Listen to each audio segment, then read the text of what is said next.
Good morning friends. આજે આપણે let's વાળા વાક્યનો અભ્યાસ કરીશું ઇનડાયરેક્ટ સ્પીચમાં જ, બરાબર?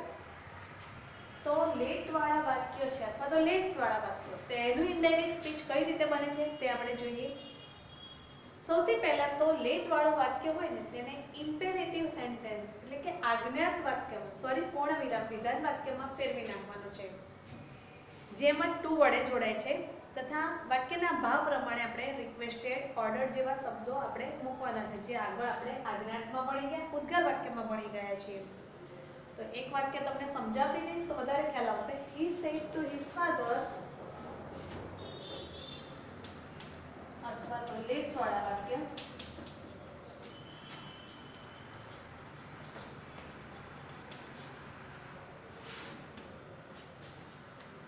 He said to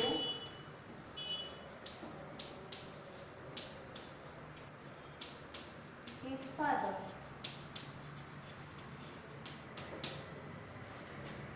let me go to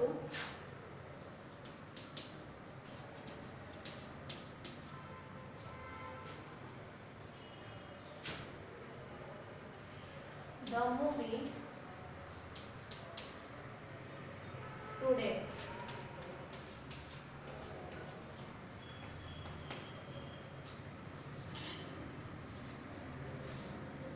let's એનું ફૂલ ફોર્મ શું થશે? Let us. અને લેટ હોય એના પછી મી આવી શકે, હિમ આવી શકે, હર, ધેમ, બરાબર? લેટ અસ સિવાયના બધા શબ્દો આવી શકે લેટ પછી, તો જેમ કે આમાં લેટ મી છે તો એનો નિયમ અલગ છે. તો સૌથી પહેલા તો સેટ ટુ, એક છોકરો છે એના પિતાજીને શું કરે છે? Let me go to the movie today, મને આજે મૂવી જોવા જવા દેશો એમ કે, એટલે રિક્વેસ્ટ કરે છે. તો સેટ ટુ ના બદલે શું મૂકી દેશો? રિક્વેસ્ટેડ. તો he requested his father.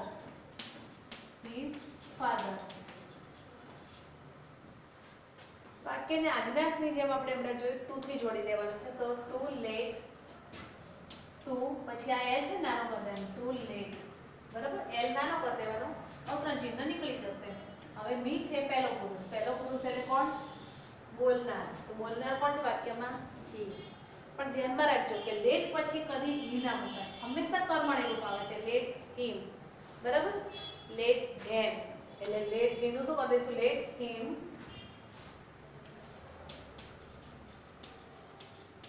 go to the movie.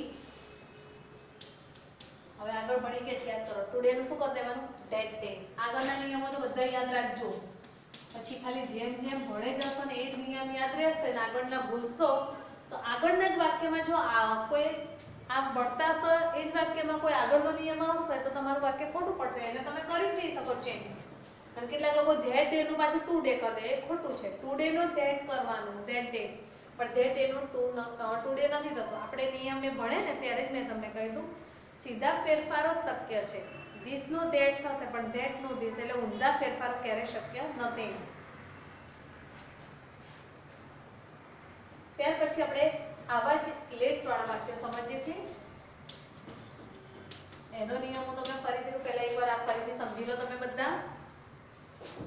તો જો વાક્ય લેટ થી ચાલુ થતું હોય તો સેટ ટુ ના બદલે સૌથી પહેલા તો વાક્યના ભાવ પ્રમાણે તમારે ટુ બી નો સેટ ટુ નો બદલે જે પણ શબ્દ આવતો હોય લઈ લેવાનો, અને એ શબ્દ હંમેશા ભૂતકાળમાં લેવાનો. જેમ કે સેટ ટુ ના બદલે છોકરો છે એના પિતાજીને એક વિનંતી કરે છે, માટે આપણે રિક્વેસ્ટેડ મૂકીશું. તો he requested his father. ત્યાર પછી વાક્ય આપણું લેટ થી ચાલુ થાય છે તો નિયમ હમણાં જ કહ્યો મેં તમને બધાને કે આજ્ઞાર્થમાં જે મકાર વાક્યને આપણે ટુ થી જોડીએ છીએ અને નકારને નોટ ટુ થી, એવી જ રીતે લેટ વાળા વાક્યને ટુ થી જોડી દેવાનું. એટલું લેટ હોય તો જો. તો ટુ લેટ, ત્યાર પછી મી છે એટલે કે પહેલો પુરુષ છે અને પહેલા પુરુષનો ફેરફાર બોલનાર પ્રમાણે થશે. આપણા વાક્યમાં બોલનાર કોણ છે? he. તો he છે તો આપણે લેટ પછી he ના મૂકી શકીએ, પણ લેટ પછી હંમેશા કર્મણી રૂપ, કર્મ મુકાતું હોય છે એનું. તો he નું શું થશે? him. તો let him go to the movie અને ટુડે નો ફેરફાર થશે that day.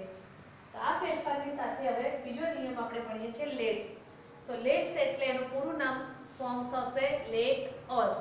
જો તમારું વાક્ય લેટ્સ થી શરૂ થતું હોય તો ધ્યાનમાં રાખવાનું એ વાક્યને આપણે ટુ થી નથી જોડવાનું, પણ આંખો બંધ કરીને લેટ્સ વાળા વાક્યમાં અવતરણ ચિહ્ન કાઢીને ધેટ ધે શુડ મૂકી દેવાનું. આ એક નિયમ છે, ધેટ ધે શુડ. પણ માત્ર લેટ્સ વાળું વાક્ય હોય તો જ.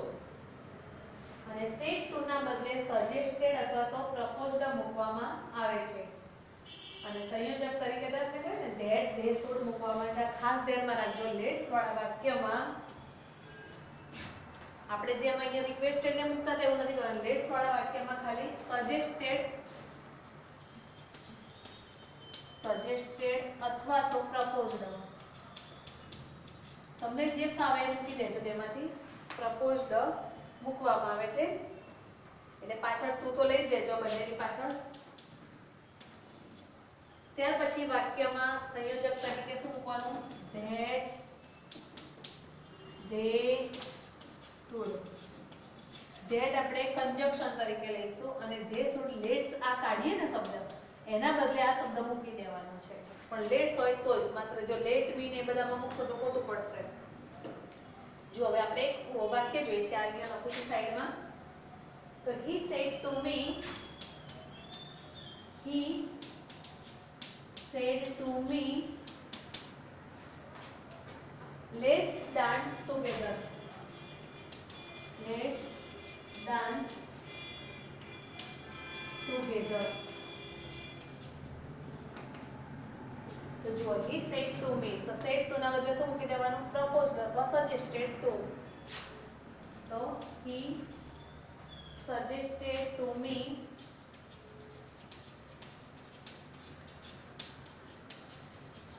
પછી લેટ્સ હોય તો તમે આંખો બંધ કરી શું મૂકી દેવાનું છે? That they should. અને જ્યારે તમે આ શબ્દ મૂકો છો ને ત્યારે આ વાક્યમાંથી તરત નીકળી જશે. જ્યારે ઉપરના વાક્યમાં જુઓ તમે લેટ છે તો એને રાખ્યું તું જોડીને ધે શુડ, પછી ડાન્સ પાછળ આવશે, ડાન્સ ટુગેધર. અવતરણ ચિહ્ન ભૂલથી ના થાય એનું ધ્યાન રાખજો. તો જો ફરીથી આ વાક્ય સમજી લઈએ છીએ આપણે બંને.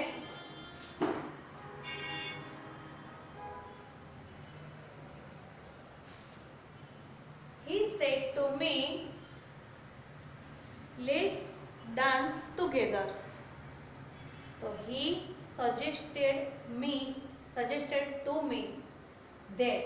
લેટ્સ કાઢીશું એટલે તરત જ મૂકીશું આપણે ધેટ ધે શુડ. ત્યાર પછી ક્રિયા પછી જોડાઈ જશે ડાન્સ ટુગેધર. અવતરણ ચિહ્ન નીકળી જશે અને વાક્યમાં ધ્યાન રાખવાનું ખાલી સેટ ટુ ના બદલે સજેસ્ટેડ ટુ અથવા તો પ્રપોઝડ ટુ, બેમાંથી જે ફાવે એ લખી શકો છો. અથવામાં છે બે, એવું નથી કે આવું હોય તો જ આ વાક્ય લખવાનું, એવું નથી. તમે કોઈ પણ શબ્દ વાપરી શકો છો બેમાંથી, પણ માત્ર અને માત્ર લેટ્સ વાળું વાક્ય હોય તો જ. લેટ વાળા વાક્યમાં જો આ શબ્દ વાપરે તો તમારું વાક્ય ખોટું. અને બીજું અવતરણ ચિહ્ન કાઢીને એક શબ્દ યાદ રાખવાનો, ધેટ ધે શુડ મૂકી દેવાનું લેટ્સ વાળા વાક્યમાં. અને અવતરણ ચિહ્ન કાઢશો એટલે તમને બહુ સરળ પડશે. પણ નિયમો યાદ રાખવાનો, ક્યારે સજેસ્ટેડ ટુ વાપરવું, ક્યારે રિક્વેસ્ટેડ ટુ વાપરવું. રિક્વેસ્ટેડ ને લગભગ મોટા ભાગના ઘણા બધા વાક્યોમાં અહીં કહ્યું છે. એટલે આ બંને પછી હવે આપણે બીજા કેટલાક વાક્યો જોતા જઈએ છીએ, જેમ કે અભિવાદન કરતા વાક્યો. એટલે આ વાક્યો તમે જોઈ લો, ત્યાર પછી આપણે બીજા કરીએ છીએ. હવે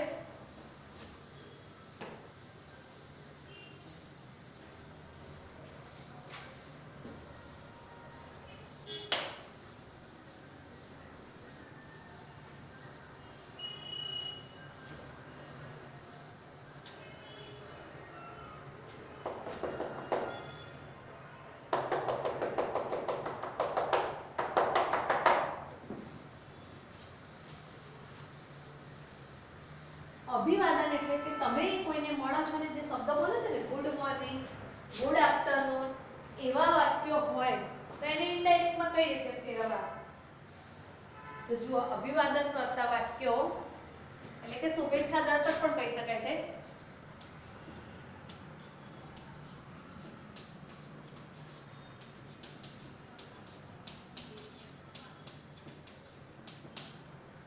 તો જુઓ,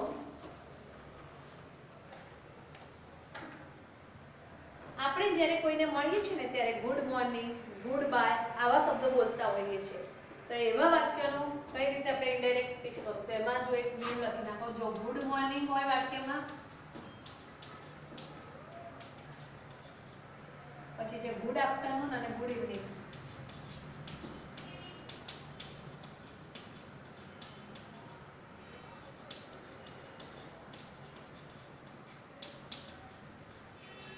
જો તમારા વાક્યમાં આ ત્રણમાંથી કોઈ પણ શબ્દ આપેલો હોય ને તો સેડ ટુ ના બદલે ત્રણેય માટે શું મૂકવાનું? વિશ્ડ.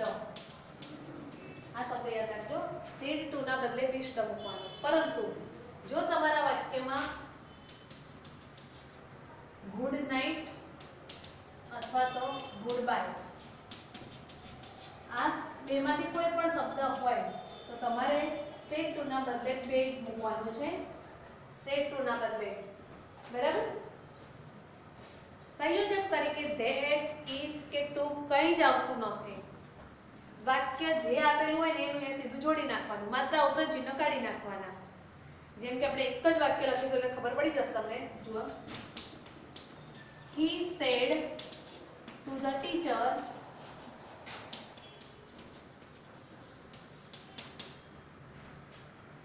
good morning.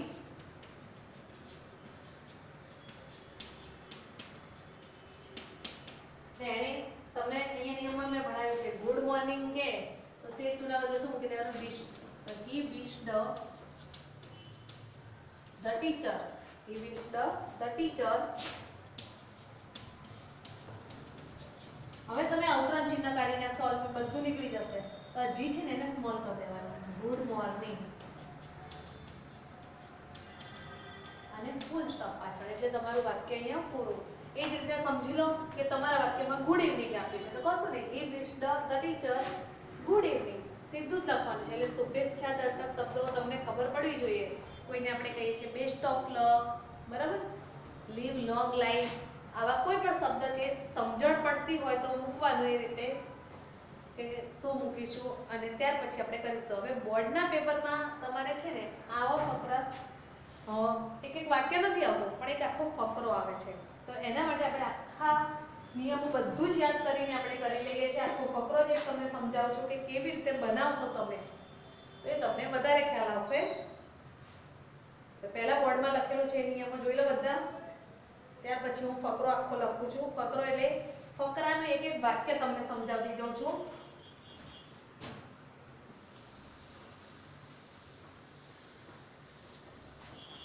અને તમારી પરીક્ષામાં તમને ખબર જ છે આવું વાક્ય નથી પૂછાતું પણ એક સંવાદ પૂછાય છે.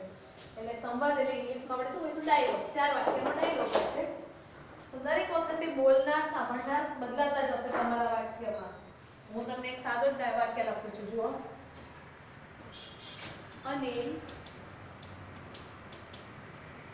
લેટ્સ ગો ટુ, પછી આ 2 ટપકા આપેલા છે. Let's go to visit Taj Mahal at Agra. જો અહીંયા અવતરણ ચિહ્ન ક્યાંય જોવા નહીં મળે. 2 લીટી એટલા માટે લખું છું કે તમને સાંભળનાર કોણ છે ખબર પડે. Sunil how shall we go? અને આ વાક્ય છે પ્રશ્નાર્થ. જો હવે 2 વાક્યનો આપણે જવાબ મળે છે. દરેક વાક્યમાં બોલનાર સાંભળનાર બદલાતા જશે. આપણે 4 વાક્ય 4 ડાયલોગ હોય છે. એટલે અનિલ, સુનિલ, અનિલ, સુનિલ. પણ હું 2 એટલા માટે લખું છું. પહેલા વાક્યમાં બોલનાર કોણ છે? અનિલ. તો સાંભળનાર કોણ છે? સુનિલ. બીજા વાક્યમાં સુનિલ બોલનાર છે અને અનિલ સાંભળનાર છે. તો પહેલા આપણે પહેલા વાક્યનો ફેરફાર કરીશું. લેટ્સ વાળું વાક્ય છે અને અનિલ બોલી રહ્યો છે તો આપણે શું લખીશું? જવાબ 2 વાક્યમાં અનિલ કયા શબ્દો યાદ રાખવાનું કહ્યું? Suggested two. Anil suggested two, જે નામ છે લખી દેવાનું, ટુ સુનિલ that. એટલે તમને ખબર જ છે કે અહીંયાથી તમારે તરત શું પાડી દેવાનું? ધે શુડ મૂકવાનું કહ્યું છે ને. લેટ્સ વાળા વાક્યમાં આખો બંધ કરીને ધે શુડ મૂકી દેવાનું. ધે શુડ ધે સુડ મૂકો ને એટલે આ શબ્દ નીકળી ગયો. પછી અહીંથી જોડી કાઢો. Go to Taj visit Taj Mahal at Agra. અને બીજું એક ધ્યાન રાખજો, ઇનડાયરેક્ટ સ્પીચમાં જ્યારે સંવાદને ફેરવો છે ને ત્યારે એક એક વાક્યનું નવી નવી લાઈનમાં નહીં બનાવો. આ તમારું પહેલું વાક્ય પતી ગયું, બીજા વાક્યનો જવાબ અહીંયા પાછળથી જ ચાલુ કરી દેવાનો, એટલે કે ફકરામાં જ જવાબ લખાવો જોઈએ. તો બીજા વાક્યમાં કોણ બોલે છે? સુનિલ. વાક્ય કેવું છે? પ્રશ્નાર્થ. અને પ્રશ્નાર્થ વાક્ય હોય તો સેટ ટુ ના બદલે શું મૂકી દેવાનું? આસ્પદ. તો સુનિલ આસ્પદ અનિલ. સુનિલ આસ્પદ અનિલ. હવે ઇફ કે ધેટ નથી આવવાનું, હાઉ છે એટલે તો શું મૂકવાનું? હાઉ નું હાઉ. પાછળના વાક્યને સાદું બનાવો તો વી શેલ ગો. હવે એનું ઇનડાયરેક્ટ કરીશું. વી એટલે કોણ? બંને જણા છે, બરાબર? બહુવચન છે તો આપણે પણ આનું બહુવચન શું થશે? સુનિલ છે એટલે ધે. ધે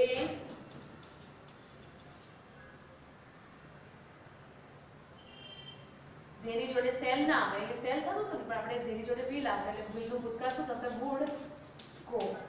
આ બે વાક્યનો જવાબ બન્યો. ફરીથી એકવાર જોઈ લો. Anil let's go to visit Taj Mahal at Agra. તો હવે જવાબ પહેલા વાક્યનો શું બનશે? અનિલ. અનિલ સુનિલને કહી રહ્યો છે અને વાક્ય છે લેટ્સ થી ચાલુ થાય એટલે સજેસ્ટેડ ટુ. તો Anil suggested two Sunil that. ત્યાર પછી લેટ્સ કાઢીને તરત મૂકવાનો શબ્દ ધે શુડ. લેટ્સ નીકળી જશે એટલે ગો થી વાક્ય જોડાઈ જશે. Go to visit Taj Mahal at Agra. આ પહેલા વાક્યનો જવાબ થયો. બીજા વાક્યનો જવાબ એટલે કે બીજા સંવાદનો જવાબ તરત જ આપણે પહેલા વાક્યની પાછળથી જ લખવાનો છે, નવી લીટી લેવાની નથી. તો સુનિલ અને વાક્ય આપણો પ્રશ્નાર્થ છે તો આપણે સેટ ટુ ના બદલે આસ્પદ મૂકીશું. સાંભળનાર કોણ થશે? અહીંયા અનિલ થશે અને સુનિલ બોલી રહ્યો છે. પ્રશ્નાર્થ છે એટલે માટે સંયોજક તરીકે હાઉ આવશે. હવે શેલ વી ગો છે એનું પહેલા પૂર્ણ વિરામ એટલે સાદું વાક્ય બનાવીશું તો વી શેલ ગો થશે. અને ત્યાર પછી આપણે એને ફેરવીશું ઇનડાયરેક્ટ સ્પીચમાં. વી એટલે કે પહેલો પુરુષ. પહેલા પુરુષનો ફેરફાર બોલનાર પ્રમાણે થશે. આપણા વાક્યમાં બોલનાર સુનિલ એટલે કે હી છે. ધ્યાન રાખવાનું, વી એ બહુવચન છે, હી એક વચન છે. તો બહુવચનને અનુરૂપ આપણે હીનું બહુવચન શું થશે? ધે. તો ધે અને ધેની જોડે વિલ આવે, સેલ ના આવે તો વિલનું ભૂતકાળ થશે વુડ ગો. આ બે વાક્યનો આપણે જવાબ લખ્યા. હવે આપણે જોઈશું ત્રીજું અને ચોથું વાક્ય. તો એ હું નીચે અહીંયા લખી દઉં છું ત્રીજું અને ચોથું વાક્ય. ના હોય તો તમારે થઈ જ ગયું છે. ત્રીજું વાક્ય છે Anil we will go by train. Anil we will go by train. We will go by train. What a wonderful idea it is. અને સુનિલ શું બોલે છે? What a wonderful idea it is ઉદ્ગાર. બરાબર? તો આ ત્રીજું અને ચોથું વાક્ય છે એટલે આના નીચે આવશે સુનિલ પછી અનિલ અને પછી પાછું સુનિલ. તો હવે એનો જવાબ બને છે. પહેલા અનિલ એનો જવાબ આપ્યો we will go by train. તો પ્રશ્નનો જવાબ આપે છે એટલે શું કહેવાય? ટોલ્ડ પણ કહેવાય ને આન્સર્ડ પણ કહેવાય. તો અનિલ આન્સર્ડ અથવા રિપ્લાઈડ ધેટ. અનિલ સ્પેલિંગ આવડે ને લખવાનું. આન્સર્ડ અથવા રિપ્લાઈડ પણ કહેવાય. રિપ્લાઈડ. અચ્છા સુનિલ લખજો. સુનિલ ધેટ. હવે અહીંયા ફરીથી આપણે જે ધે કર્યું હતું ને બીજું એવી રીતે અહીંયા પણ થશે તે. They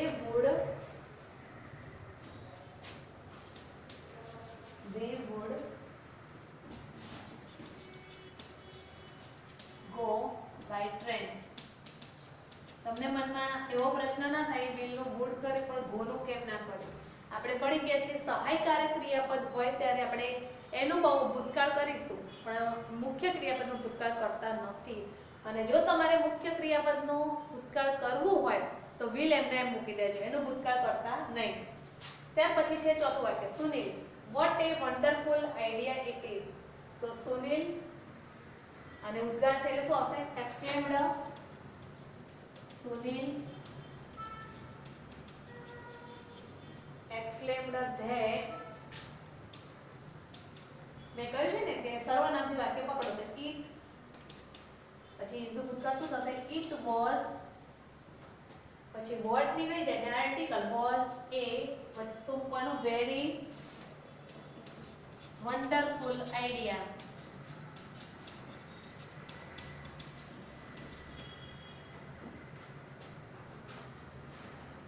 જો તમને મેં એક ફકરો સમજાયો એના ઉપરથી તમને ખ્યાલ આવે કે તમારે જ્યારે જ્યારે આ રીતે બનાવવાનો છે ફકરો, તો એક એક વાક્યનો જ જવાબ લખજો તમે, પણ જવાબ શેમાં લખવાનો? ફકરામાં જ લખવાનો છે. હવે કેટલાક આ સિવાયના પણ અગત્યના બાબતો છે જણાવું છું તમને. જ્યારે આવો ડાયલોગમાં જવાબ હંમેશા ફકરો પાડીને જ લખવાનો. પહેલા ફકરો પાડ્યો એકવાર અને સીધું નહીં લખવાનું, થોડો ફકરો પાડીને લખજો, પણ એક જ ફકરામાં જવાબ આવવો જોઈએ. જો યસ શબ્દ આવતો હોય, તમને ક્યાંય પણ યસ જોવા મળે પછી અલ્પવિરામ કરીને આગળ બીજો વાક્ય હોય પછી, તો શું લખવાનું? Answered in positive. યસ હોય ને ક્યાંય પણ તમને યસ જોવા મળે આવું હોય તો શું લખવાનું? Answered in positive.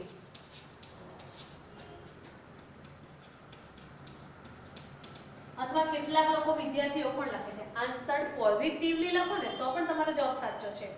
અને જો નો આપ્યું હોય તો આન્સર્ડ ઇન નેગેટિવ અથવા તો આન્સર્ડ નેગેટિવલી સ્પેલિંગ સાચા લખજો.